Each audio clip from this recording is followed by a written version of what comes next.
sẽ thiên khô phát trong trái cả nam ta để sẽ nộp na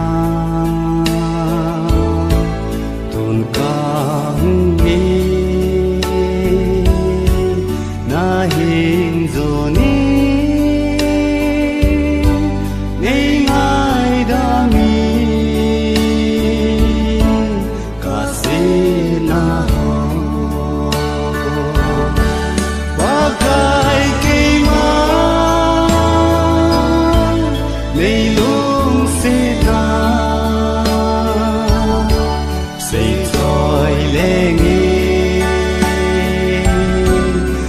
ngồi dài